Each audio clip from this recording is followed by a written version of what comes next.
Thank God it's Friday. Welcome to the show. I am Murayo Afolabi Brown. Always, I have the ladies with me. Hello, Tokwe Makadike. How are you? I'm good. You haven't seen the Singaporean this week, have you? No, I haven't. No, she hasn't. This She's hugged me already. You know, How's school? How is everything? School is good. I'm learning to question everything. That was what my class yesterday was about. Question everything. But I wanted to talk about what I read in the Bible this morning, and it was about the fact that, you know, we can get advice from everyone. Even the person that hears from God can be advised by someone who is just their neighbor. Moses got advice from his father-in-law, Jethro, not to kill himself doing the work of God. And the advice was relevant in him creating division, you know, breaking down, replicating himself in others as a leader. Sometimes we look at our leaders and feel like we cannot advise them because they know so much. But I think that we must take up that role. Nobody should be above advice or listening. And that's humbling for me. So I'm open to learning, registering myself as students to always be listening. And I think our leaders to take that position as well. So they don't get defensive every time they hear feedback. But they listen and ask, is it true? Can I implement it? We also have to know how to give feedback properly, with respect and dignity. Because if you always act as if you know it all, the receiver will not take it. And then lace the feedback with insults. Exactly. I'm telling you. Feedback with respect. Absolutely. We need to learn that. Yeah. How are you doing, Obiajulu? I'm doing amazing. Lovely. Thank you. Thank you. Didn't put the party up Thank top? you. No, I just rich anti-vibes. I just want to be feeling moneyed already before the money comes. Yeah. Money. You know, but a fan called me yesterday and was like, she didn't like the way I was smiling and laughing with the guests we had on the show. That did I follow her track record? She's not a good person. Why? She's so disappointed in me. She wished Nima was on the show. Nima would have just given the lady bass to bass.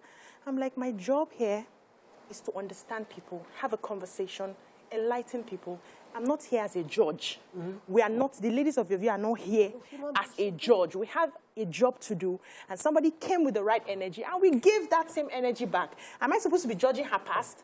As everybody here is a thief, now who they catch, now steal. Nobody is perfect. It's not my place to start judging you based on how did that affect me personally. And Wow. Did you see the comments? Was a long call. The comments on Mariah's page yesterday, even Shane was replying. Oh, yes, you posted with her and they say, how can you be associated with her? But that error is now on your view. Is as she in, not a you had human no being? idea. The backlash, people, human beings. I'm going to post my picture. I'm going to post my video with her. I didn't see the The snap. thing is, you see, one of the things why we did this show is because the show is about your view. And everybody must be respected and regarded. And that's the problem with Nigeria. We just think we're better than everybody else. Yes. We're all hypocrites. Because we feel like, you were just dirty. You see all your dirtiness because you are stealing. But what we found when we met her, she was a really nice person on set. And she could be any other person outside. But the lady we saw was the energy she brought here and she's infectious. The truth is, the show is your view. Bring in an armed robber here. It's will fine. interview Because you? he's a Nigerian. We're going to hear his views, hear his thoughts, and respect that. The police cannot arrest him at the gate. But on this show, he's a human being to express himself. Period. And for me, the feedback I got was Ikeja Blessing is someone that you can tell is willing to learn and grow. Because for every time you asked her if there was anything she regretted, she would tell you and she was willing to acknowledge. And from there, there's growth that comes from acknowledging what your mistakes are, what your flaws are.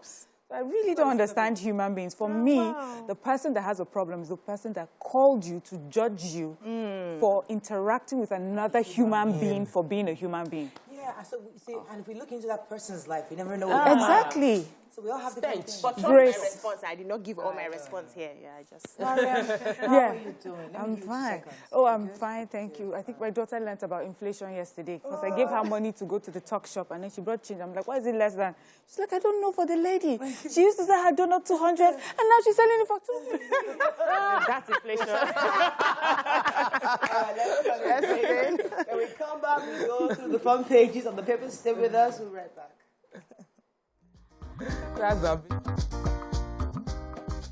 Stay tuned. Your View will be right back. Okay, we're going to start with the punch. Economic crisis, job losses worsen, food prices soar. Lagos impounds 4,694 Okada convicts and convicts 1,490. Appointment of Supreme Court justices faulty, says San. Buhari awards Amusan, Brume others with honors and 200 million naira. Students block Ife, Ibadan Road, ASU list pending demands. Vote presidents who won't compromise, Jonathan advises youths. ICPC uncovers 400 billion naira fraud in 2021 and 2022 budgets. Nigeria-Morocco begin 5,600-kilometer gas pipeline project. And FG suspends third airline as aviation crisis persists. So where are we starting with? ICPC. So ICPC says that they uncovered about 400 billion naira fraud in 2021-2022 budgets. So they said that the 2021 13.59 trillion naira budget was padded by various MDAs, that's ministries, departments, and agencies, with duplicated projects worth 300 billion. And the 2022 17.12 trillion budget was duplicated. There were project duplication worth 100 billion. They also said that 49.9 billion naira was tracked as salaries for ghost workers between January and June, and that the 300 billion duplicated project in 2021 budget, you know, that they were able to track these monies because they did like proper scrutinization and they were able to preempt them, you know, and so they have saved government, you know, a lot of money by doing that. And because of that, you know, the Nigerian government is very pleased with them. They have an operation cost right now of 1.8 billion naira, but because of their work and they had asked for increase in their budget for the operational cost, and government is looking to increase that. So well done for doing that. But also I would like to find out, these people that pad the budget, these padded budgets don't happen on their own. Who are these people? And when you find a padded budget, you should find the people who did it, and they should be prosecuted for doing that as well. All right, so our president honored members of Team Nigeria contingents at the 2022 Commonwealth Games and World Athletics Championship, the 200 million naira and awards. So he had also presented the award of recognition to world record sportsman Tobi Amusan as he received an audience with them. He actually had a reception with them. The president described the athletes as champions, worthy ambassadors, national heroes and heroines, praised them as for proudly flying the Nigerian flag. He also said that they have ignited the Nigerian spirit for victory in our nation, but even more, they have been able to be victorious in their sporting endeavors. So your stunning performances in recent times are consistent with the determination of the nation, always yearning for excellence performance.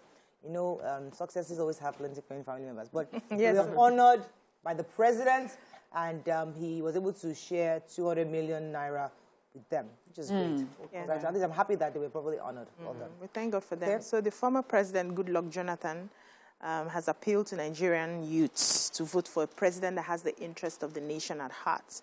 He made the call when he went to Minna, Niger State on Wednesday to visit the former head of state, Abdulsalami Abubakar.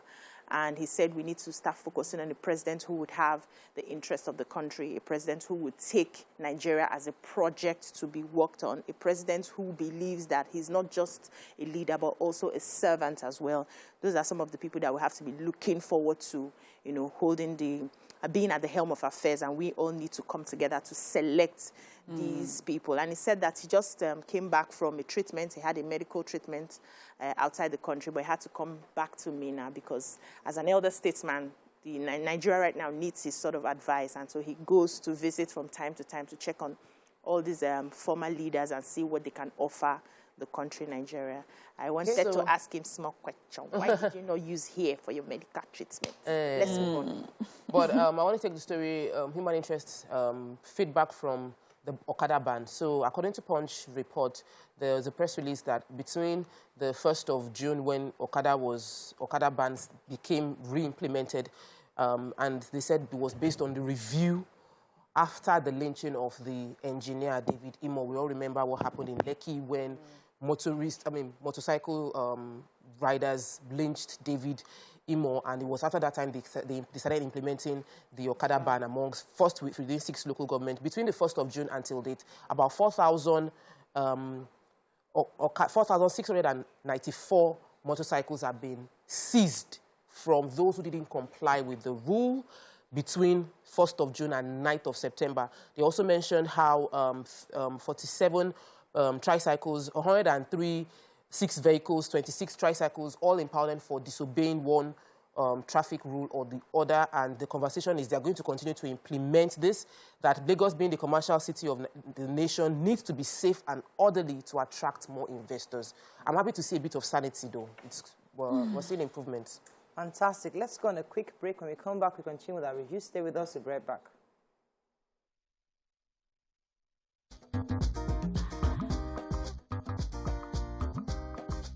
Stay tuned. Your View will be right back.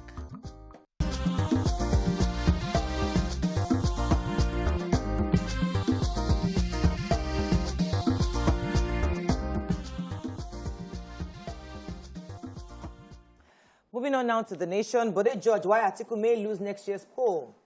Only concrete packs court can end strike, says ASU. 200 million naira cash gifts, national honors for victorious athletes. 14 Britons, 4 Americans, 268 others get Nigerian citizenship. Nigeria-Morocco gas pipeline project will create wealth. Security Council recommends not force ban. Court orders INEC to accept Akpabio. And Buhari governors Tinubu condole with Akeredolu's over mom's death. Yeah, so our president presided over the naturalization of 286 foreign nationals yesterday, including 4 Americans, 14 Britons, and 86 Lebanese, as they swore the oath of allegiance, adopting Nigerian citizenship.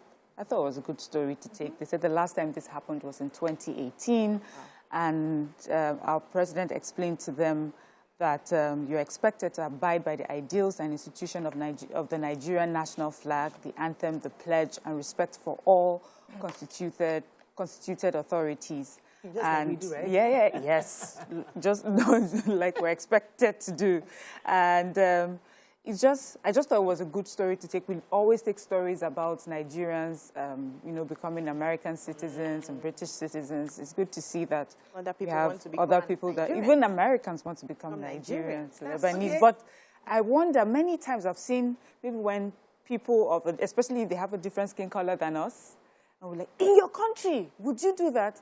You may just be talking to a Nigerian. All right, so the major headline, Body Judge, who is an elder statesman and also a member of the PDP, People's Democratic Party, was saying, one, that the opposition might lose next year's election because he also agrees with Governor Ayo Makinde of Oyo State that Doctor or Senator Ayu should step down because, according to him, he says that the positions of the presidential candidate and national chairman cannot be from the same zone. And he spoke with reporters yesterday and insisting that he also agrees that he should step down, that the only way that they can win the elections if they unify the party within. And he agrees that the position of the national chairman should come to the southwest to give the region a sense of inclusion, who are longing for equity. He also said that until this party returns to founding fathers' principles of unity, with equity, fairness, and justice being the pedestal for the political decision, all zones will feel like they are not part of the entire country. So he's also saying that Ayu should step down. So the President's Academic Staff Union of Universities, ASU, Professor Emmanuel Osedeke, said the union is willing to end the 7-month-old strike if concrete agreements were reached with the federal government. And he said, the government had recently taken ASU to an industrial court. And he's saying that this is not the way to go. You can't force the lecturers back to teach because at the end of the day, they can decide not to teach and the students will be at the receiving end. And they are saying that one of the things they are still talking about, we know about the renegotiation of salaries and allowances, adoption of university, transparency, accountability solution. That's the UTAS and the IPPIS. And they're saying they want a test. They want the test to be openly done so that they can now finally see the loopholes between the two payment platforms and decide which one will work for the universities. They said the government is not coming forward to agree. They are ready to make a concession, but the government is not coming forward to agree. And they are asking that they make their deliberations public so that the people understand what they are asking, what government is presenting, and they are ready to go back to. I wanted to take the story of Akpabio because I was surprised that the courts in Abuja, the High Court in Abuja, Federal High Court, has ruled that Senator Akpabio's name be put in as a candidate for his districts, Akwa Ibom North and West Senatorial District. And the Judge Justice Emeka Wright, who held this, who gave this verdict, was talking about the fact that INEC chose to preside over that there's a faction within the party, and they held 2 primaries, one on the 27th of May and the second one on the 6th of, on the 9th of June. And INEC chose to participate in one primary and not the other, and chose to accept the one they participated in and not the other. Is not right that they chose an illegal team to join their primaries and refused to participate in the other one. And that because there was a faction, the court is saying that just Akpabio's name should be the one as the candidate that will be coming out from the elections. And I'm waiting to see if they would be proceeding with this to appeal courts. Let's just get a proper verdict concerning this, because there are many people with controversies concerning the elections. Right. And we want to be sure that this will not be setting a precedent for others to go to courts and change what has been Moving on now very quickly to Daily Sun. APC, PDP, LP fight as rating poll places Obi ahead of Atiku and Tinubu. Buhari appoints Idiomu interim administrator amnesty program. More hardship for Nigerians as inflation rises to 20.5%. FG disbands NatForce, charges security agencies to sustain onslaught against terrorists.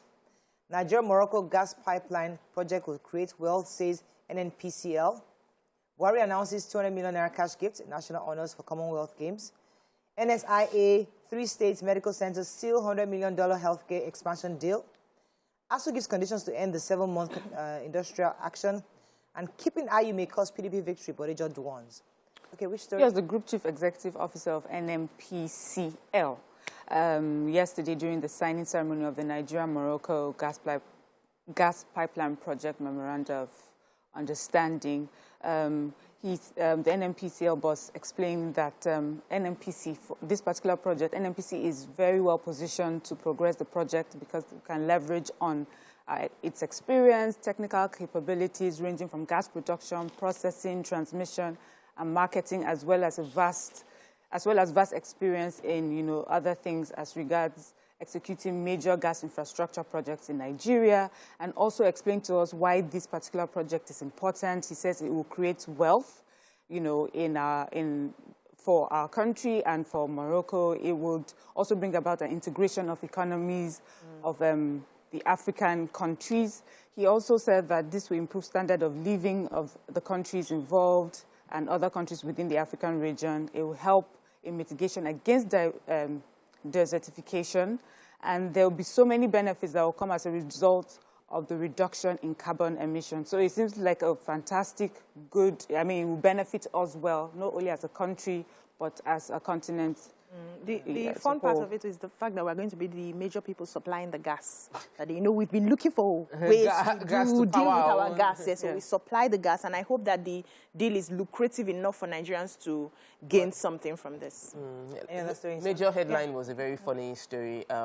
So apparently a group called ANAP, I think it was founded by Tedo Peterside, according to Showore, conducted a poll on Twitter concerning all the top major candidates that we have between Asiwaju Bola Ahmed Tinubu, Atiku Abubakar, Peter Obi, and Kwakwanso. And of all of them, Peter Obi was 21%, and Atiku Abubakar and Asiwaju Bola Ahmed Tinubu were both at 13%, and Kwakwanso was a distant fourth. And everybody now started coming out. Every campaign organization were like, no, this is rigged. This is not an indication. This is a Twitter poll. How can even Tedo Peterside be conducting primary? Because we know that he's like a pseudo candidate of, anybody can conduct a poll. Yeah, you can conduct a poll. I was just like, this is, we just need to get more involved. These are not main issues that should be making major headline on the paper. Yeah, actually, we have more crises. Are they not indicators, really? I think that everybody's just getting all emotional. We're not talking about competence, track record, people who can do the job. We're just talking about sentiment. How do we know people who can do that? I'm not seeing that conversation. Not enough, Abby. It's not even trend. How do we know real issues are not being said? How do we know people who can do the job? So let the campaign start 28th of September. Then people come out and then when we have people, when you call, and then when you call, and then when you call these people to have a conversation, and then you're constantly talking about how do I dress instead of paying attention to the content of what they were saying. Exactly. So we're focused on the wrong thing. They should dress well, please. Oh, please. Moving on to That's Vanguard, hardship as inflation rate hits 20.5%, highest since 2005. Those are the real issues. Anti-inflation, teach your daughter inflation. Yes. Hardship as inflation rate hits 20.5%. Those are the real issues, not somebody's dressing. Floodaway bag switching, processing license enables e-naira for businesses. Nigeria-Morocco gas pipeline project will create wealth, says NNPCL. Sands kick as Malami moves to appoint new Supreme Court justices. PDP crisis, heavens will not fall if IU resigns today. 2023, Nigerians should elect Tinubu as next president, says Shetima and Sanwo-Olu. 2023, no place for rigging, says Falaye and Yakasai. Insecurity, government has failed Nigerians' Catholic bishops. Okay. This major headline, this inflation matter is terrible. This is inflation on record, is at a record high.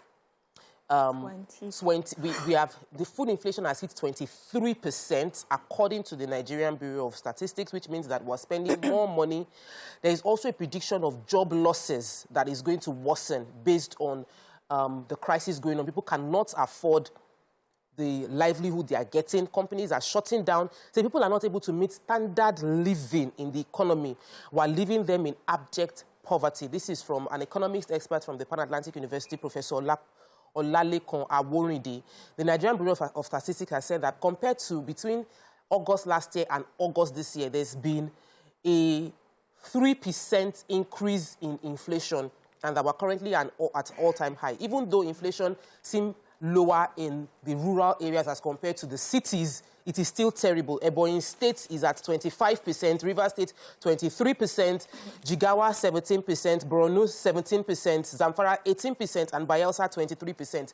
Month-on-month increase in inflation. And what that means, I like the way Mariam explained to her daughter, is that the cost of everything in our environment is going up, and which means buying power is going down. Ew. The cost we add money on that. Yes. Anything else? Any story that stops that? No. That should be the hot topic on Monday morning. This is a matter of inflation. Hi. Let's go on a break. When we come back, we move on to our hot topic of the day. Stay with us. We'll be right back.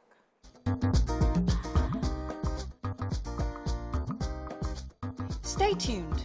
Your View will be right back. Thanks for staying with us.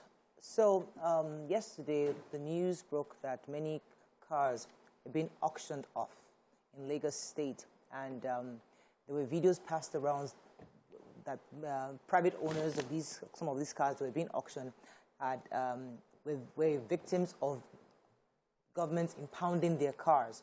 So some of them heard about the auction. They came to the venue and started crying and wailing and trying to beg people not to buy their vehicles because they were trying to stop the auction from going on. And of course, this has spurred on a lot of controversial comments and statements against the government, some for the government, others against. But this is an interesting story because many of us advocate for the rule of law in our country. We want things to get better. We want there to be adherence to the laws of the land. But at the same time, we also want consideration for the poor, for those who don't have. You know, let's be considerate for those the have-nots. So what are your thoughts on what happened? We're going to be bringing in a guest who is going to explain to us what happens the moment your car is impounded up until the point it's auctioned off. You know, so we're going to be engaging our guests in a moment. But we'd like to hear your thoughts on this conversation. Many of you have seen the video, and maybe our producer will to show the video on screen so you can have an idea what we're talking about.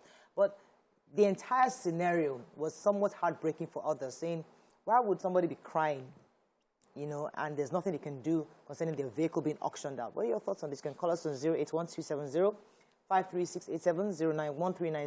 091-390-7694. You can also tweet us at TVC. Can you please hashtag your view TVC so we can read your tweet?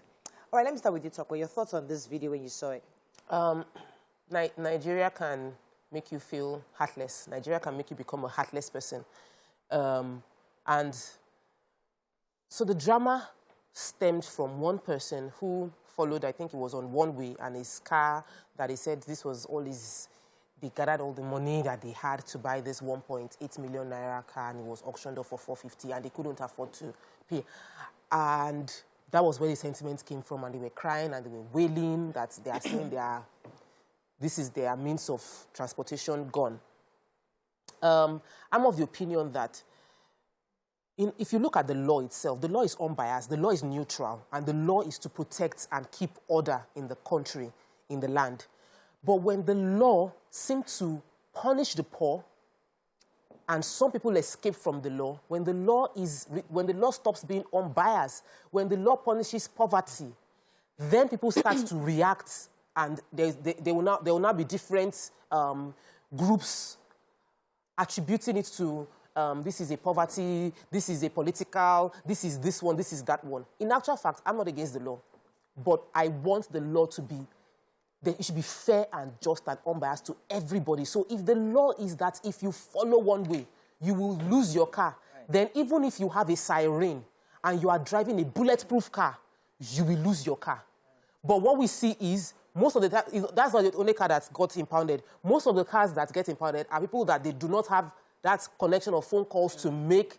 And then we allow only the poor and non-connected, the not so powerful people are the ones that suffer. Okay, but I've seen outside the country where even bullion vans, or maybe not bullion vans, but police vehicles, people give way. Once you hear the siren, you won't slow down and let them drive past, because we respect the offices. We respect the police. They respect the firemen. They respect the ambulance. But here we don't. We always assume there's nobody in the ambulance.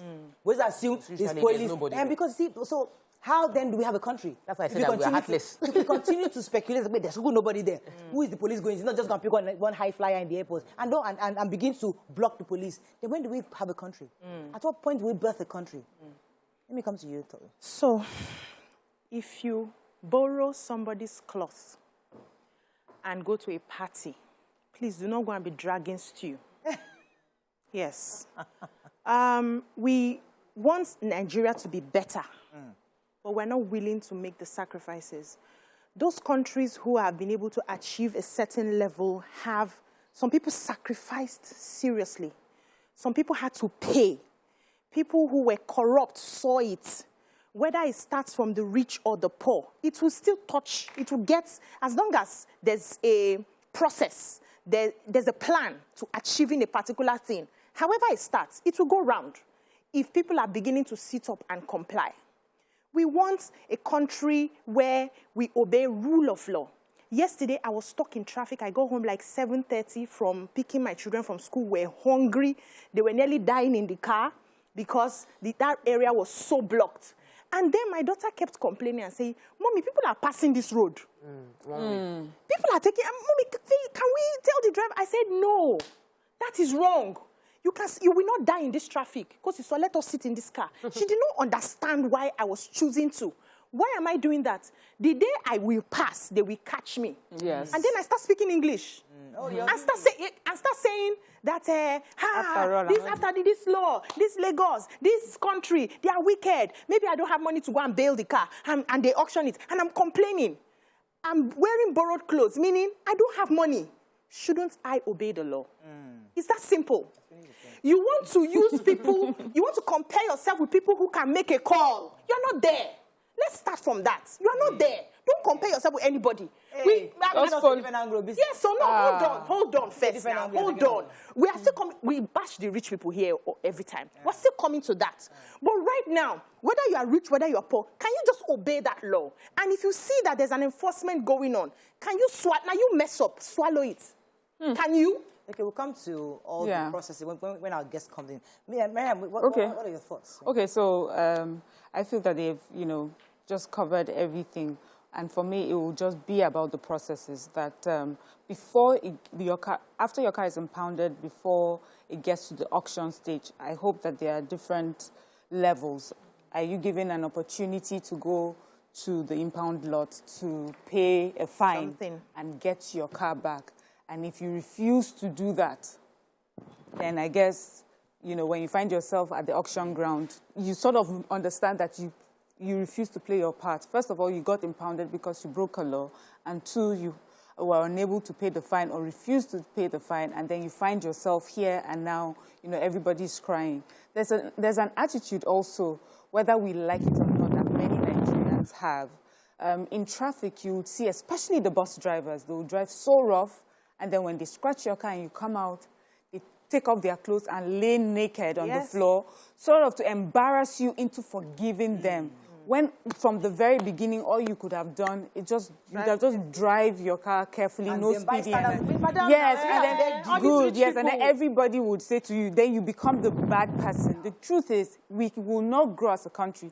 That country that the other countries that we're constantly going to, that we constantly compare our country with, is because they follow the laws. It's because when they break the law, they know that there are consequences. They suffer the punishment for their consequences. And if we want that sort of country, then Nigerians have to understand from today, if you break the law, you will be punished. If you do something, if traffic law and it leads to impounding of your car and you don't pay the fine, you will get to, your car will get to the auction ground, and tears unfortunately would not save you. When I saw this video, I was thinking to myself, because I'm one of those people that have always advocated that we need to bring back some draconian laws like hanging, you know. So for somebody, for murder, so some guy, for example, rapes a 3-year-old and we want to hang the person, say, no, he has to be hanged, and then he's sentenced.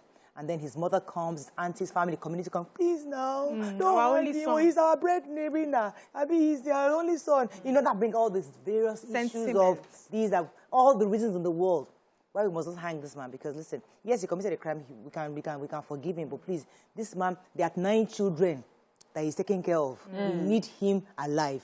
And we then begin to cry. Yes, that is the Nigerian factor, because we are compassionate people. We don't see it black and white. Like, are we compassionate? No, we are. That's who we are as a people. It's not compassion. There's compassion of, okay, let us rethink. That's why we have the ballets, the obas, to reconsider. You know, in the European, the court is black and white. Did you commit this hanging? Nobody's looking at your face. No, but here, we still talk, we bring family, we consider family history, we consider things, we bring in that culture. No, we're not telling our history right. Let's tell our history right? Okay.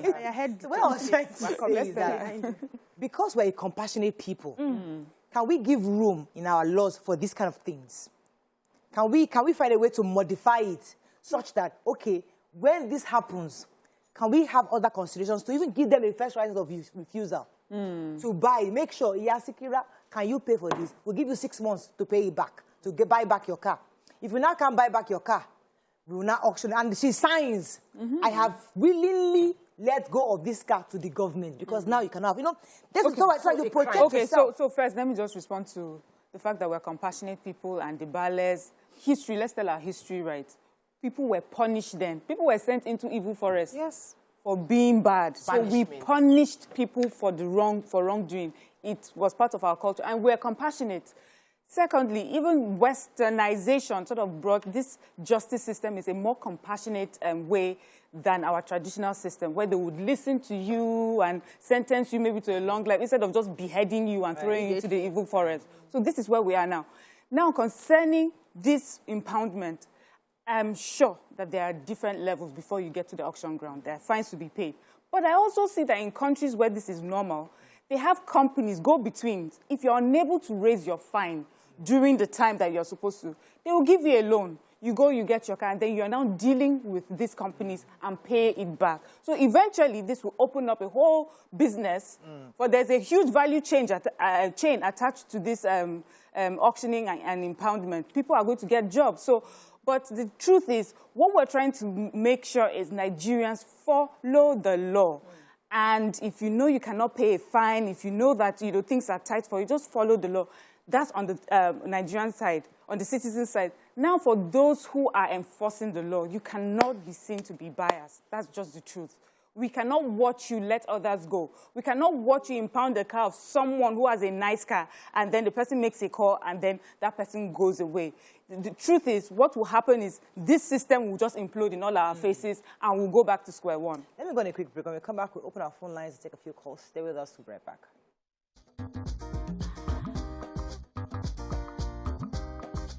Stay tuned. Your View will be right back.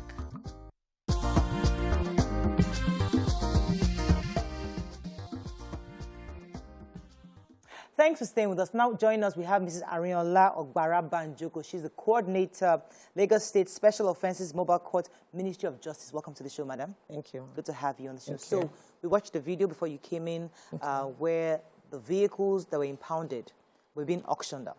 And people were crying and complaining, you know, this is all we have. And of course, Nigerians were saddened by the pictures and feeling, is Lagos State not a compassionate state? When did we start, you know, being like the state for the rich only? That we are trying to take advantage of the poor. Tell us what the process is, the moment. First of all, start with what are the offenses that will cause your car to be impounded in the first place? Let's start with that. Okay.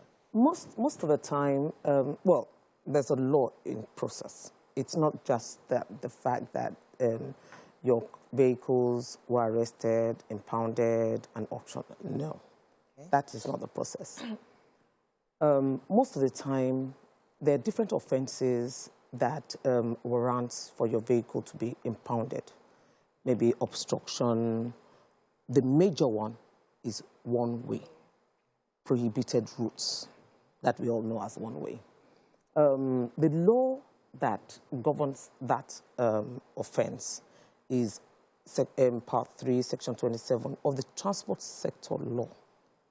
The punishment for that law is imprisonment and forfeiture of your vehicle. Wow. Taking one way. Of taking one way. You know, and mobile court takes time out, you know, like every 3 months, sometimes quarterly, to do sensitization for the public, to let us know that this is what the law says. You know, but a lot of us Nigerians just don't, you know, care about the law. And when vehicles are arrested by the enforcement unit, what happens is that, you know, they bring them to court. You know, there's a process. They come to court, the charge is read to them, you know, and they also have defense counsels and all that, you know. They plead guilty.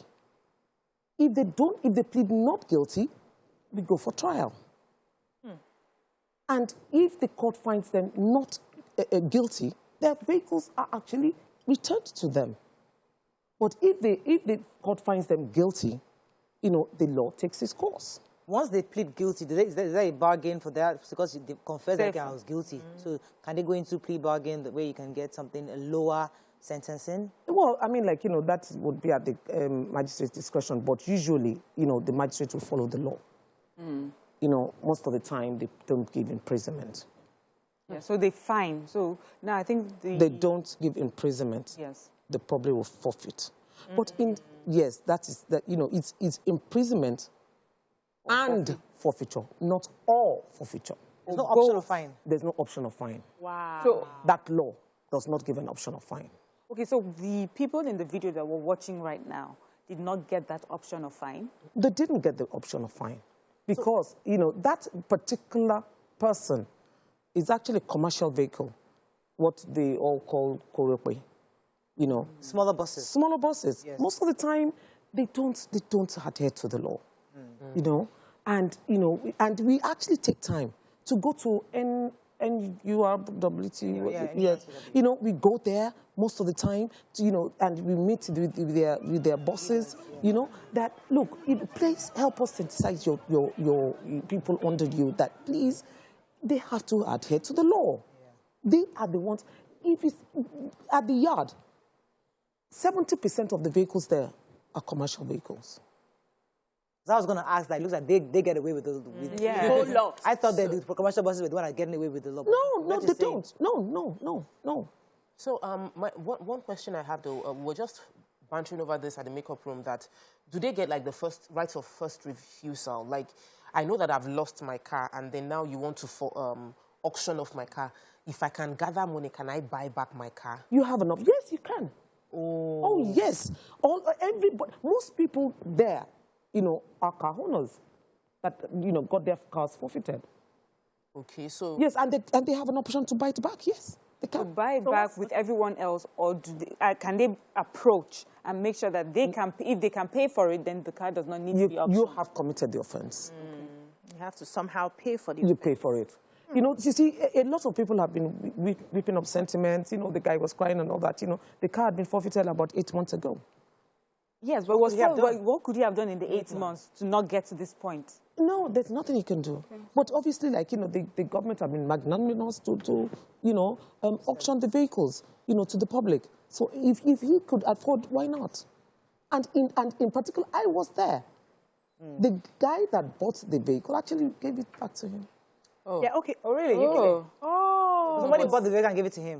But that didn't make the news. That never makes the news. The positives never. He gave it, obviously, he was magnanimous, but, that was his choice. And he collected, whatever it is that he wanted. I hope he went to the go and sin no more. But you see, and we usually have a lot of people coming first time, second time.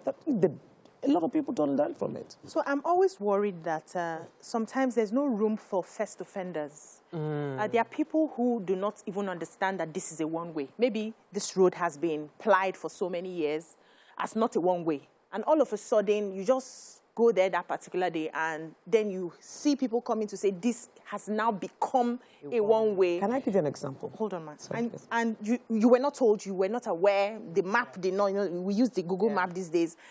Is there room map will take you there, sir. Yes, take you here to the one way. And then you are held, you have committed the crime. Is it possible that you have on record people who have really been offending, and if someone says, this is my first time, I've not been to this area before, and make that sort of, I don't know, I don't want to use the word compassion, but a way to understand that you are not a crime, you're not a sinner, you're not a transgressor, you get a warning. You get a ticket. If your name pops up again, we now know that you're doing this deliberately. Can we have that sort of arrangement? First of all, I would like to mention that, ignorance of the law is not an excuse. Really? First, number one.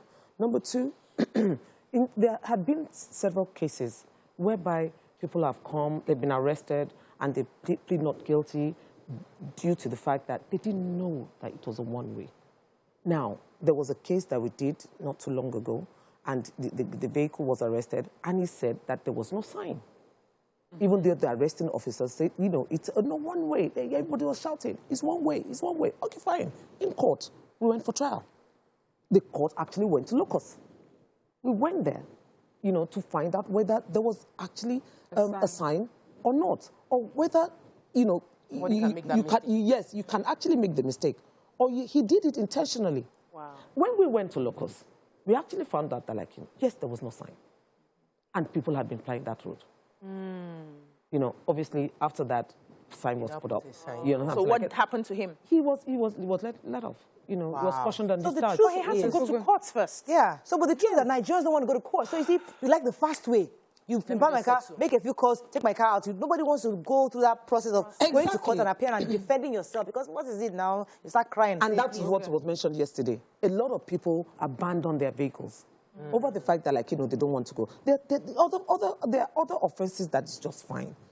It's only one way, this prohibited route, that, you forfeit your vehicles. Let me go on a break. When I come back, we're going to talk, because Tokwe had an argument that there's some people that don't get this kind of offend. Let's stay with us. We'll be right back.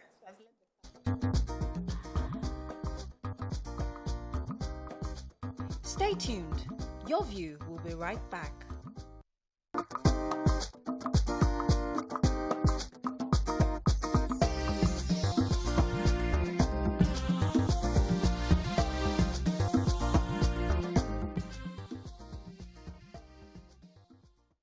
Thanks for staying with us. So before the break, Tokwe had a question for our guest. Go ahead, please. Yes, before you came, I was talking about the fact that many people probably do not have issues with the law, because we know the law. We need the law to create sanity in our environment. What we have is the fact that the law is biased, and the law seems to punish poverty and punish the poor.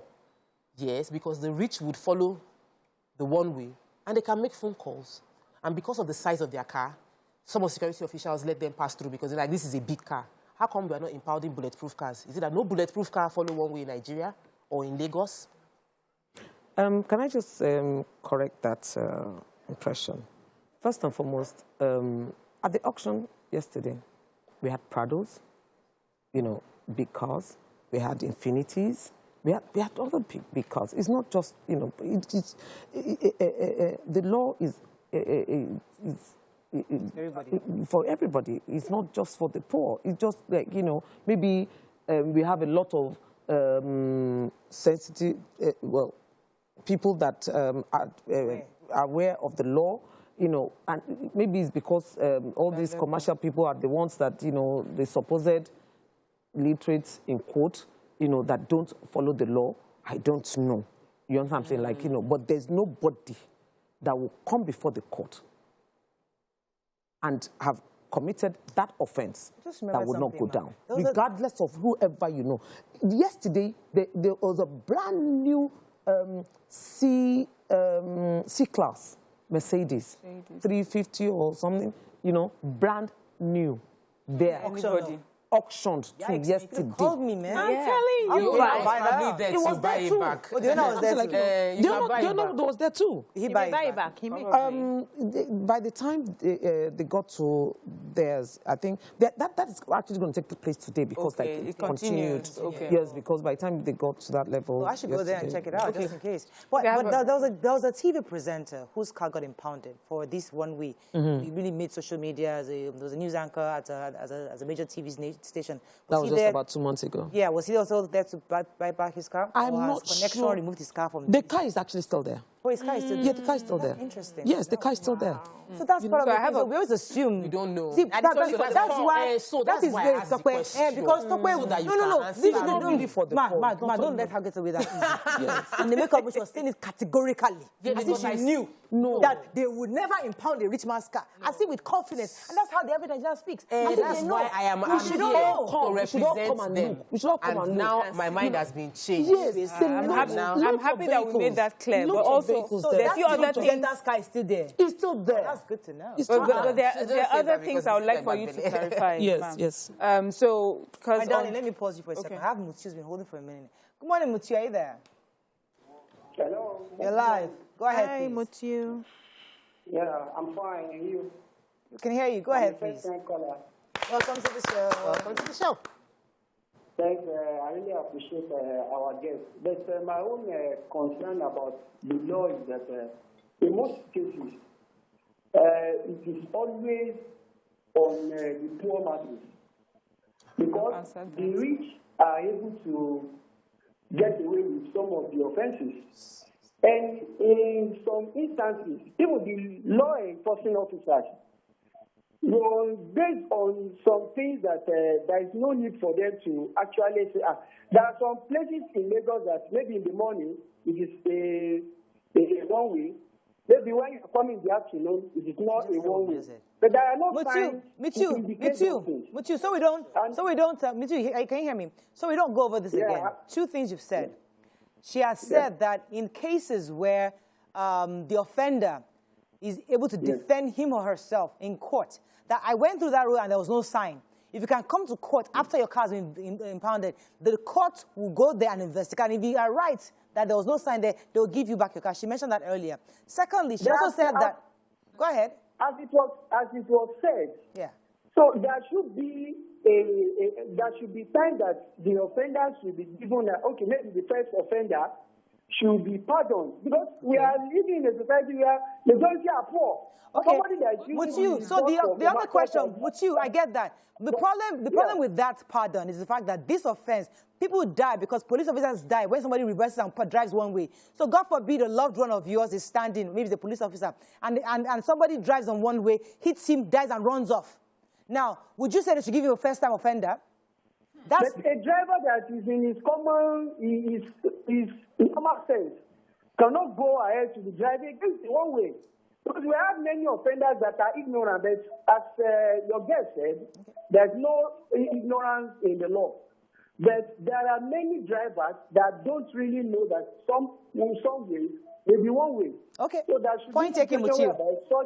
Yeah. Point taken with you. Go ahead, Maya. For me too, also, let me just add, until you go to court, then the court will also determine that first-time offender thing. You cannot determine it at the point of you committing the crime. But I also wanted you to clarify, because I felt like it's a bit harsh that all traffic law infractions would lead to impounding and straight to forfeiture and straight to auctioning. Are there other infractions that you get fines for instead of, auctioning your car, or forfeiture and auctioning of Like I said, it's only the prohibited route one way that you can get your car forfeited. It's only that's the only thing. So everything else, you have an option of getting a fine. Yes. Every other offense, every other traffic offense. The reason why she said it was harsh because she just felt that you know, well, I mean, for the first-time offender. So, but that's what Muti was saying, that a first-time offender that takes one way, shouldn't the system be able to be compassionate? And Mariam said that let the courts determine that compassion. But she also said something during the break that there are some things that happens when they kill somebody or because taking one way, lots of police die. You said a lot of time, you know, one went viral, like, you know, that we all know about, you know, where a policeman was actually somebody was trying to escape. He reversed and drove into a policeman that went into a canal. That policeman is still in hospital till today. You know, and so many other people. It doesn't necessarily have to be a policeman. You know, we shouldn't be sentimental towards, you know, things like that because it could be our own person. It could be our families. It could be our husbands. Let me take Ebon, then I'll come to Mariam Bisi. Ebon, are you there? Thanks for calling. Good morning. Good morning, you're live. I just want to ask a question. Please. Yes. Now, I know taking one way is an offense, but if you take one way in a street, probably in a street, probably in VI or in a street, in a place like Ikorodu Road or Lagos Ibadan Expressway, are they the same offenses? Are they going to be charged the same thing, taking one way on the street and taking one way in a place like Ikorodu Road or Lagos Ibadan Expressway? Are they the same offenses? That's what I want to ask. Thank you. The law does not define streets or highways, or, you know, it doesn't discriminate or distinguish. You know, it just says one way. You know, to whether one way in a street, whether designated as one way, anywhere. Yeah, you know, is there any way that the government can help us? So we are all looking towards obeying the law by the grace of God. Why is it called God? It's grace of yes, God. It's grace of God because we don't like to obey the laws. These are same people that will go to other countries and they will obey their laws there because they know. All this one that we're saying, this law is harsh. This is like, let's not even go there. But the question is there any way the government can help us make these? There are some one ways that are hidden. They are not bold. You can't really say. There are some that you know this is one way. Everybody, even a child can tell you that this is one way. There are some that are hidden. All those ones hidden in the streets and all that. Is there any way they can make bold?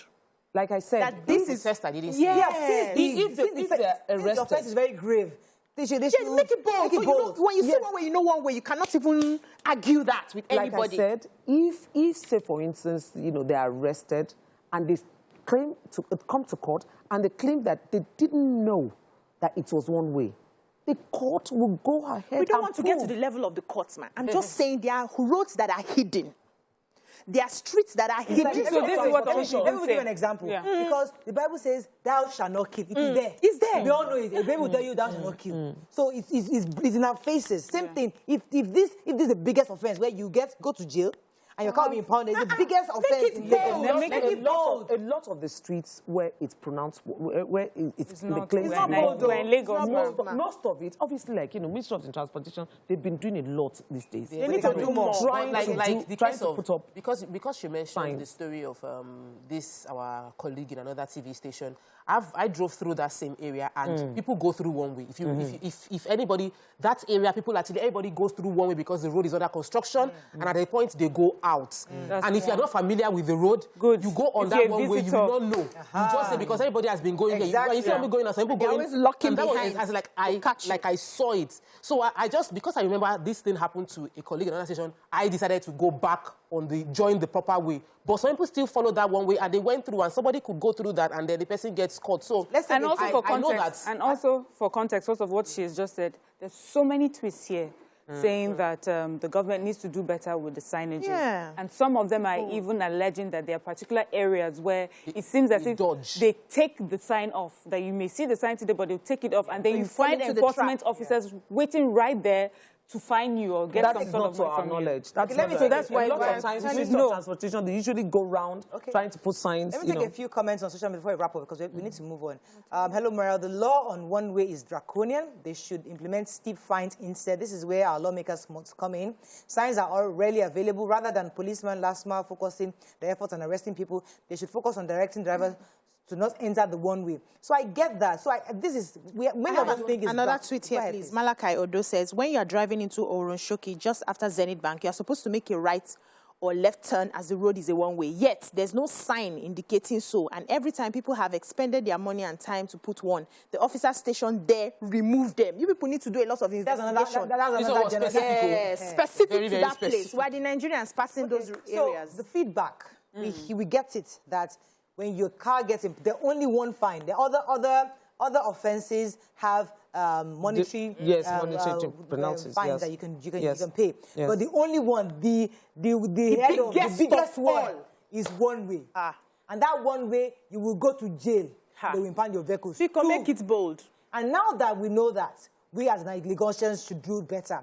Government also, we expect you, because you have made such a big law on this matter, put signs. Put signs. So let it be bold. Let it be bold. One way. Do not enter. Like, make it very, if you feel that visible. this was a pure mistake and there was no information, go to contest it in court. Yes. Let us not run away. Going to court strengthens our law. Exactly. A lot of people shy away and don't not get impounded and forget about it and start calling one Mr. John. Yes, exactly. No. And that's what usually happens. Go to court. I think that's what we can take on this. Thank you very much, Ma. Thank you so much. We'll bring you back. Let me tell you why. Because we need to know all the laws. That's fine. Because we don't know. We shall know. So you say that ignorance is not an excuse. You come back, you bring your sheet of paper. That's fine. Law one, bye. This is fine. We will write it down. I will not cut that. But one thing we've learned today is don't follow one way. Don't follow one way. Okay. That's all we can take on this so segment. much. When we come back, we'll bring in our celebrity guest. Stay with us. We'll be right back.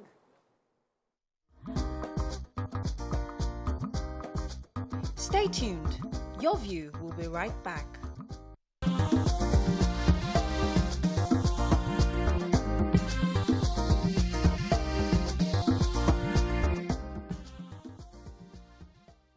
Thanks for staying with us. So Yomi Fabiyi is a notable actor, director, producer in Nollywood.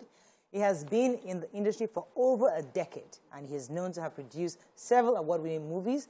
Welcome with us, Yomi Fabiyi in the building. Yo. Thank you. First, before we start celebrating you, I have personal grouse. I know. In fact, you're a highly controversial human being as you're standing like this. Really? But one of the first things that I thought in my head that I wanted to ask you is, after Baba Ijesha was convicted, do you feel you owe Princess and others an apology for trying to discredit their position on that matter? Because it was a very, very sensitive topic. And because of who you are, do you think you owe them an apology for that? Naturally, I don't think I owe an apology, because there was that misconception about what I was actually standing for. Okay. You know, human rights scorecard is very low in Nigeria. And I am of the opinion that we were all not raised with the basic ideas and the tenets of human rights. We were not raised to understand that when an issue is up, the key actors in any case deserves their rights to be protected. So when I noticed that the rights of the victim / complainant is being given to them, why should anybody feel sad or feel bad that I am agitating that the rights of the defendant should be also upheld? Any sane society will reason along that that is a just and right cause to fight for. But in Nigeria, we are raised with brutalities. Many parents abuse children, not just sexually. They trample on the rights. They don't want you to express yourself. And we have been made to believe that only victims have got the right to speak. And when they speak or when they lay their complaints, we should just ask the defendant. We don't want to hear. We don't want to balance the story. We are not raised with the truth. I like it all. Yeah, but, you know, initially when the matter started, I understood that it's okay to allow for different perspectives. And it's okay for people to take sides. You know, you may have known this person longer, you've known some character traits, and you feel this may be just unjust for this person. Imagine if somebody brings an accusation here. I'm very sure the ladies will say, no, this is one of us, we know, you know. So that was okay. But then after the judgment, it still seemed like you were fighting the judgment. That was what I didn't now understand. Shouldn't you have at least soft pedaled? Because then the court has given a judgment. Yeah. And if you feel the judgment is wrong, you can now start with the process of appeal, than still speaking like somebody has done something wrong when the court has clearly said this is how the case goes. Okay, I'll answer this by starting with the fact that I studied the Bible And I know clearly that the Bible was not supporting rape when the Bible emphasized on the story of Potiphar and Joseph. Majority of people that think they know the truth, when they actually don't balance the story, they are hiding behind cost. And I am a very particularly careful human being. I have been fighting for the truth. And as we speak, you are women, you are parents.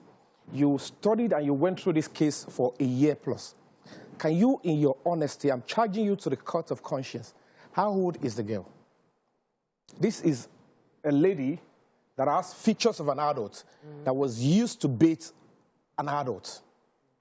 Can you, in your honesty, tell the world and your viewers, how old is this lady? Because the age is a focal point for the judgment. How old is she? Tell your audience. So, from the question you just asked now, it seemed like, you know, when you started the show, you started, you know, I've been on your program where you were raising awareness for human rights and justice and fairness and all of that, and I feel that it was a good platform. It still is a good platform, and it's something we should talk about. Everybody should have their day in court, and nobody wants to be falsely accused. We've heard stories of somebody saying, I just didn't like him, and I said he raped me, and the person spent years in prison. So I believe that it's good. But where you just went to now, sir, I wish you did not go there. Because what the message, and we need to be careful of what we're saying. You should answer my question before you. There are several cases where you cannot. I've been 6 feet since I was like 16, and I remembered clearly that a 32-year-old man was propositioning me consistently, priming you, and I was extremely, like I did not even understand what was happening until. And it was lying to me about it. Until somebody told me that, do you know that this man is 32? I said, that's twice my age. It's always in my head that somebody twice my age. And I was actually even harassed by him. So you will now say, because me, I'm a 16-year-old girl. And if you look at me, tall, and I was tall, everything was complete as this. You will say that I am an adult, and I should know what was going on. I did not know. Okay, good. I had no idea. I think we need to really understand ourselves. Let's put gender card here. Okay. It's not gender. The question she asked is, I look like I'm still not in support of the court's judgment. Yes. And I have responded. I have asked you a very salient question. But I respect you if you are an Abinger, if you support the truth and you want to be seen as somebody who likes fairness. The focal point for the judgment still lies around the age. And the law stipulates that if a minor is being molested. The onus is on the court to establish the age. So that even if the defendant, the accused, does not know, ignorance is not an excuse. So what's the age now? I am asking you. You are the media. You are supposed to tell the public the truth. That's the truth they want to know because you are the face, you are the voice of the people. The court cannot ascertain. Don't forget, the girl in question gave different ages. That is established. I'm like, why would you be giving different ages? Okay, no problem. Now, the girl in the court, throughout, the things that are needed to establish the truth and the age of the girl under the law is, number one, birth certificate. If you don't provide the birth certificate, the law says the mother or an adult who was there when the child was born should testify before the court that I was there, this is her age. That was absent. Now, medical test to prove that if those ones are not there, all this, you were all silent about it. And you're not even talking about the fact that the life of the minor, if she is 14, is in danger to gather evidence. You need to also tell me where it is in the law in this country where you should endanger the life of a minor to gather evidence. Wow. Because when we look at the old stuff, it's quite appalling. Where people think... can we, just so that we don't degenerate into something. I don't want this conversation to degenerate into something. Degenerate. We're going just listen. Just listen. So, at the time that the baiting that you keep mentioning... Not me mentioning, it was established in court. Okay, established in court. There are also facts to show that he started this when she was much younger. Which fact? Can you... It was stated. It was in the papers. I read it. She gave her opinion in court. And he talked about when he came years before, when she was much younger than the age of this baiting that you're talking about. But I want you, you mentioned something about the court of conscience. Yeah, there's a... And I want, yes, and I'm asking you to look at your conscience. Okay. Look into your conscience and say that the case as it ended was the wrong way that it ended or the right way that it ended. And the message that has been sent because of this case is a wrong message or the right message. Okay, first and foremost, let me make this clear. My name is Yomi Fabiyi, and I'm an advocate of human rights. And I will continue to say to everybody listening to me, raping, molesting a child is a serious criminal offense. If you're caught, you will be punished, and you will be punished severely. Okay. However, we should also understand that we live in a society that we need to balance the truth. When Potiphar did it, I am very sure if I stand behind Joseph, the same conscience is what you're going to be swimming to. But the fact remains that we are in a society. Rule of law is sacrosanct. Yeah. And the moment I am beginning to see organized crime, premeditated crime, the first person that should protect the child, if truly she was a victim, is the mother. And I saw a situation whereby you claim the same victim used to see the man in TV, he shakes, he is traumatized. I expect continuity. When the ladies saw her, they asked in court, because majority were not speaking the truth. The media that were there, they were not feeding the public the truth. They asked the girl, you were said to be traumatized, which is acceptable. Children need to be protected. Now you saw your perpetrator. You lost the trauma. And then your mother, who you have told initially, who is aware already, the woman left you with him. You went to close the door. They asked her authoritatively, why? You didn't go to your room. You were not so irritated. You didn't go anywhere. Why did you go and sit beside him again? I would like us to actually move on. Yeah. To where? Move on from the debate because Grace, the matter is still there. We're going to go there. But you see, it's important that we must understand that these are adults who orchestrated this. Mm-hmm. And the reason why, one of the reasons why it was important for them to have done that orchestration, hang in there, because of the precedence of our society in this kind of cases, and they will never believe. A little girl never gets justice. Yes. It's always your word against mine. So in that situation, if you're in a, well, I'll let you speak. If you're in a country where when a child speaks, the entire system works for that child to make sure that girl gets justice. But unfortunately, we are still work in progress as a nation. We're not there yet. So the only way, and I hear you very well, because you're saying that if my daughter was in that situation, will I orchestrate that again to let my daughter go through that pain? Again. I get that. And it's debatable.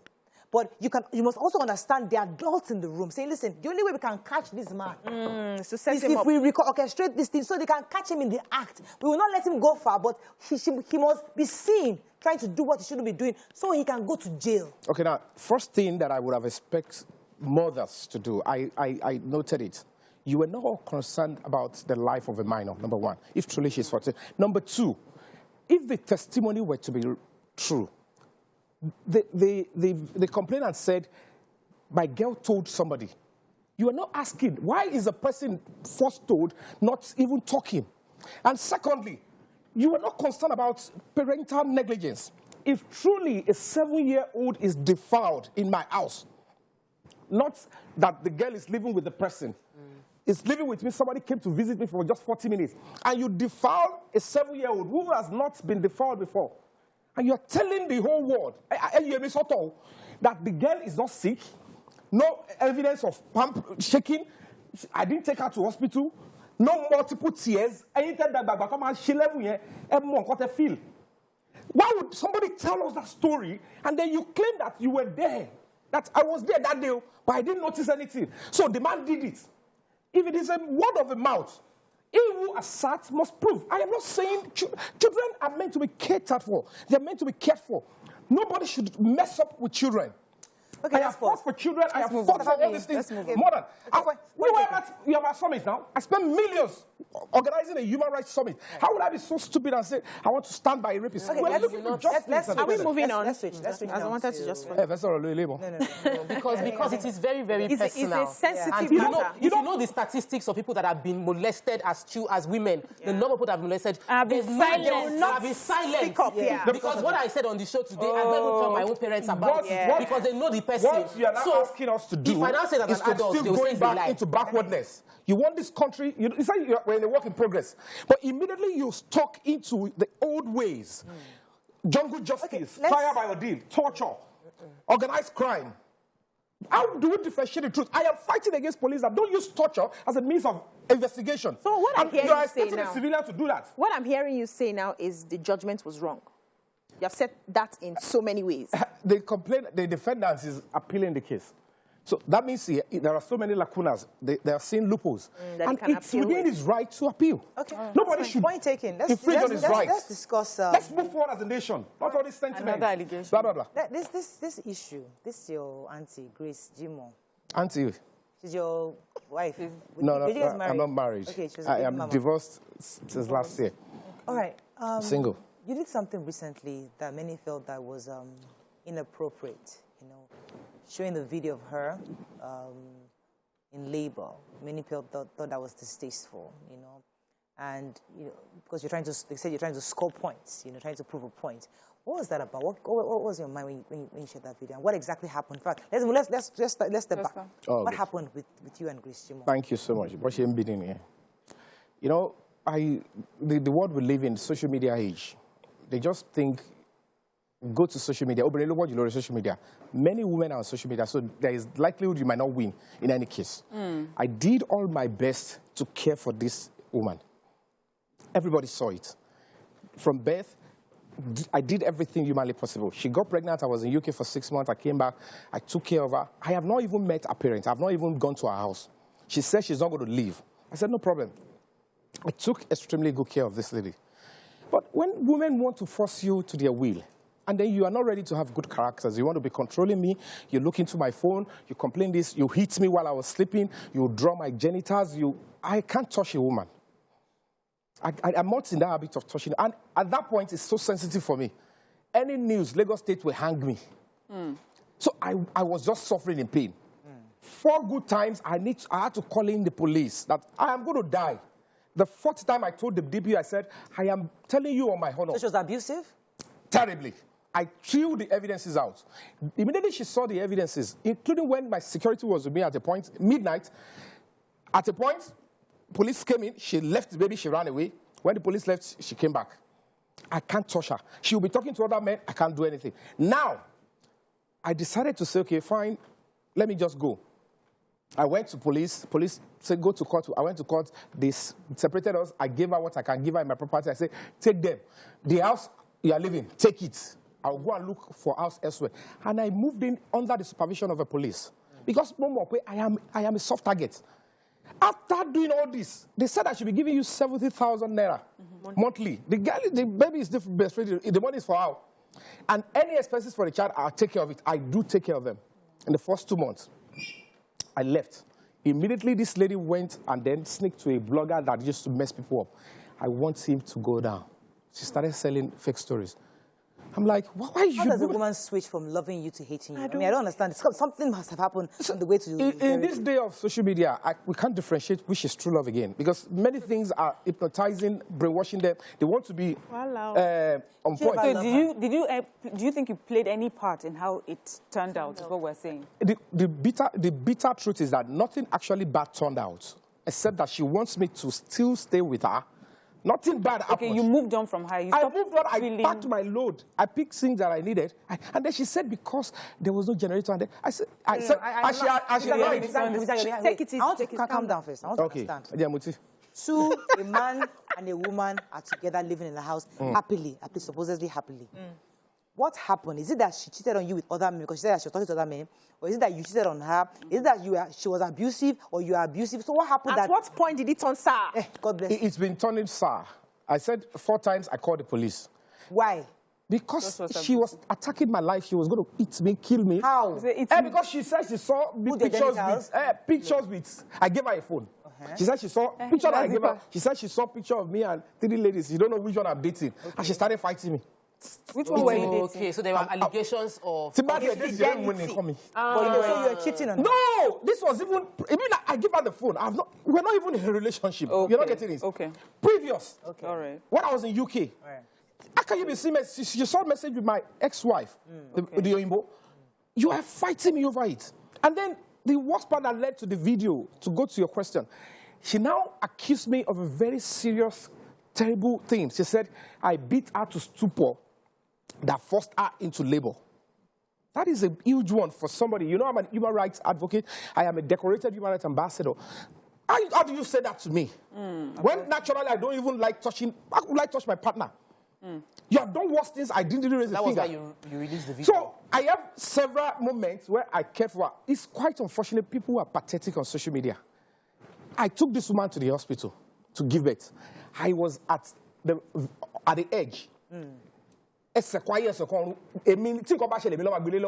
I am to pay. I am expecting. You now think that the next thing I want to do is mock. Does that make any sense? She was down. She was calm. And I was doing Snapchat because nobody to do my video like, Sheboloma, you're going to do more after this one. You know how you play with them. When women are pregnant, they say, I'll give another baby. But when they get to labor, they switch. No one born again. Okay. So I was just like trying to tease her and trying to show the kind of cordiality. At that moment, she said, I beat her to stupor. Like, does she look like somebody that was beaten? To stupor. Why would you put this up? Because you want to bring me down. Because you know people are so reckless on social media. And they order to change the Does that make any sense? Mr. Fabiyi. Wow. Okay, let me come to you. You know, I hear you, and I wonder, like, social media must really mean you. Giddy. Like, but you're not the only one on social media. Why so, like, you? Why is it a target on your head? Why does it seem like after one, another one is coming? Like you seem to be swimming from one to one controversy to another controversy. What's going on? Only you Wakako. You know, basically, because naturally in the industry, I fight for rights. Outside, that people don't know, I fight for rights. So people, when this one is not as advantage of what I'm fighting for, they mean you, they create fake accounts. I have never created one in my life, so I don't feel the pain. That is why when they abuse me, I don't feel it. I don't see it. Because of small time, there are other issues. Let me get So there's this story of, there's an allegation of sex for role allegations. And I would just like to even hear your side, because we have heard the social media side.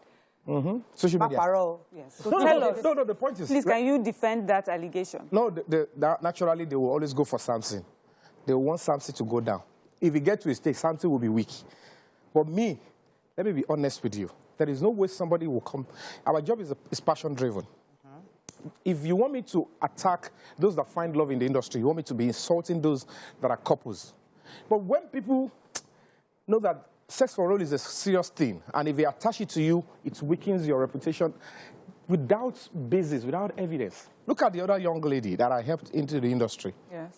She went on for a long time and claimed sex for role, blah, blah, blah. Is it the one that said you showed her all those ones they are agents. I have many enemies, they use anybody. But you say, which is the big girl.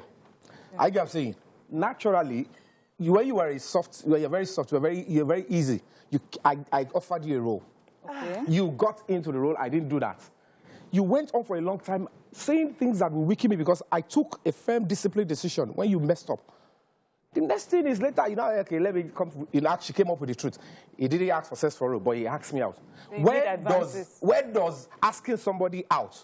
If I like you, Auntie Morayo, even where I can toss you. Mr. Brown will beat you. No, see, if I do it before Mr. Brown, he can react. He will only say, hey, young man, she's mine. Oh, sorry, sir, you're lucky. I will only compliment him. Come back. Me actually say why I can toss Queen Elizabeth if I think she's I like dead. her. No, when she was alive. Okay.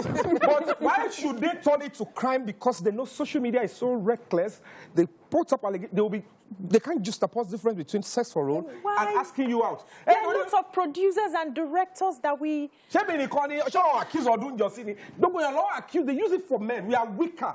And you're bringing money advantage. Only people are raised properly. Only few. They say there's no... Wait, Mariah. They say there's no smoke without fire. That if you are around a dustbin, after a while you start smelling. Do you think there's anything you're doing that is making all these allegations come up? I am not perfect.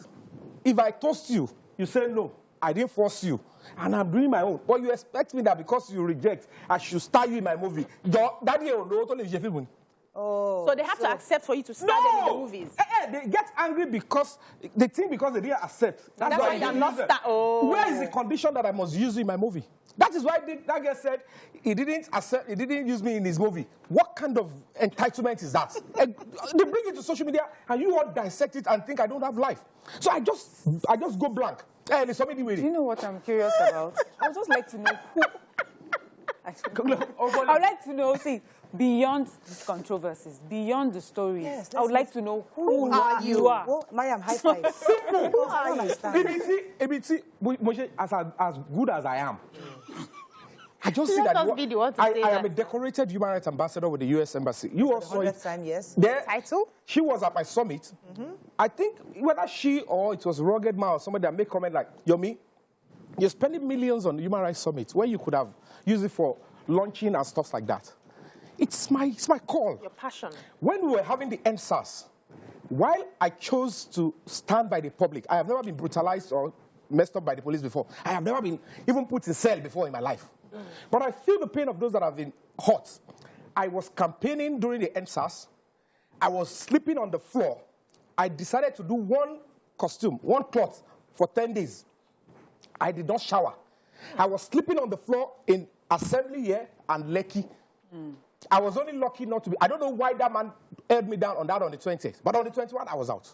Now, I was doing my own without no attack. They wanted, at a point, they were like, why are you of all celebrities coming to sleep? You are looking for clout. I said, who are these people? Where did they raise them? Okay, let me, because I have little time. Wait. That is me that you are knowing. How many, can I ask the human rights activist? How many baby mamas do you have? For now. You said I should speak the truth. How many baby mamas do you have? I have one. Okay. I have another one. Loading. How many altogether? Except they come forward. Okay, the ones that you are aware of. The ones that you all know. The ones that you are aware of. Aware of fully. Yes, you are aware of. Some will threaten you with How many are you aware of? That the number you are aware is what I am aware.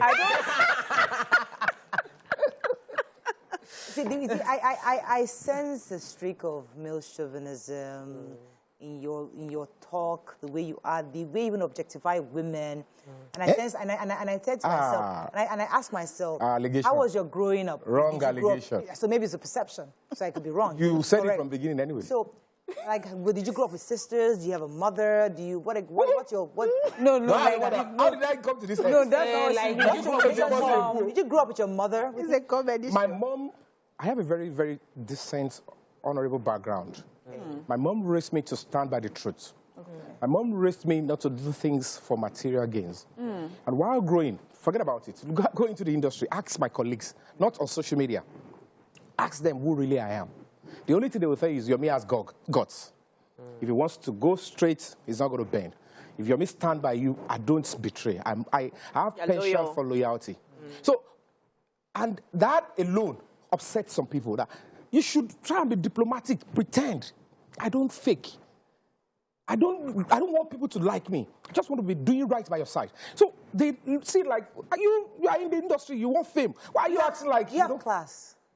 Class. This is why I ask you, because you seem to be, you like to distribute your seeds around a lot. You like to just see what I can do the queen, I can do this, I can do No. Like, Were you just saying that for? Do you have some kind of discipline to retain and be loyal to one person? In respect. Even if you're not taking the joke, at least I've known you for a few years. Have I asked you out? No. Have I asked you out?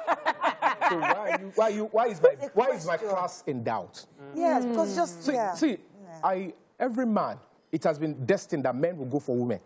That is why even when we ask out, universe, they say even when we meet you women, even if when you men have interest, you will still want us to say it out. And that is where, if naturally they make it balanced that when women too should ask out, I will not ask many women out. Because I built myself to an extent that I know that I am attractive to women. So why should I not have class? Why should I not respect women? Tell me where I've disrespected women. Go into the industry, they will tell you how much I have stood by women. I can start giving you counts. And I can tell you authoritatively, I'm probably going to rank as one of the most prayed for by the parents of all my colleagues. I can, from Funke Akindele to Tonya Imaku to Kemi Afolabi, their parents will personally come me to a side and pray for me. That is why all those attacks from left, right, government, everybody, nothing reach me. Except they want to do it deliberately now. And God is on my side. Is there any other thing you're working on? Yes. Thank you. Movie production, career. anything in the pipeline? I do some real work aside from I hope these things are not distracting you from... Social media. It's a life commitment that you choose to do when you want to stand by what is right. You know, I just want to do the least I can, do my best, and leave. It might not really materialize or make sense now because I know how we were all raised. We're just not raised with the truth. We're not raised with understanding human rights, duty of care, and things like this. So later I will make meaning. I will make meaning. But I just want to do my part, see what movies I have. The one that is coming currently is Ashishela, Costly Mistake. And I'm going to be starting another production on the 27th, which is Placenta, Ibiomo. And then my cinema movie is coming very soon. Big one. So you're busy. It's working. He's a very busy. I just finished some productions. So who are you dating now? No. You're a free agent. Extremely free. But I am cost. Yes, you're expensive. I'm in the class. He's free, but But you like older women or younger women? I don't discriminate. I don't discriminate with women. That's what. Older women in the past, right? Yeah, sure.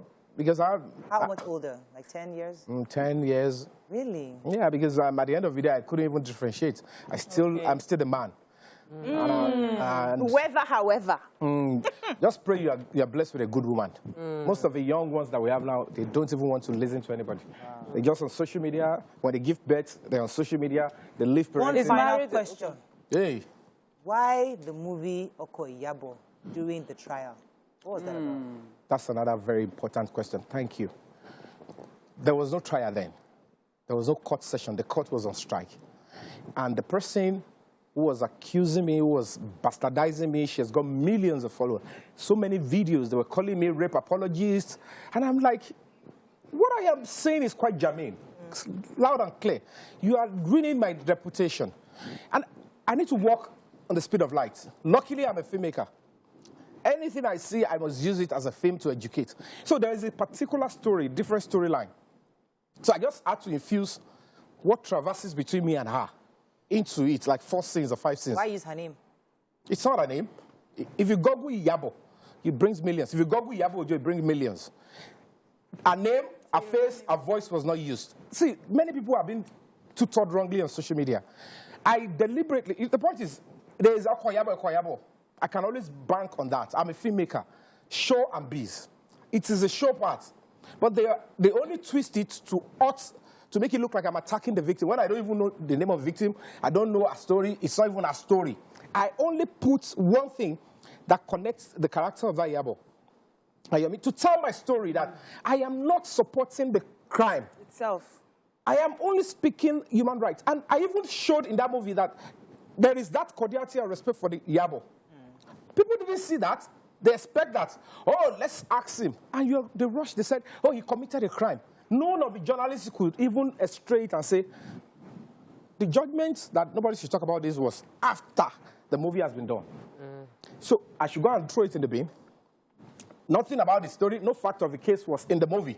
They were publicizing it. Even your station, they put it, Yomi Fabiyi to be prosecuted. We have to run now. But thank you very much, Mr. Yomi Fabiyi. Khalid Showemimo says, Mr. Controversial. Yeah. Bolu Tife says, ride on Uncle Fabiyi. And Timu says, every party is pained in a relationship, but how they react should be judged. Everybody. Okay, we have to run. That's all we can take. Thank you very much, Yomi Fabiyi. Thank you. You're not bringing me back. You will come. You will think about it. Have a lovely We will think about it. Bye for now.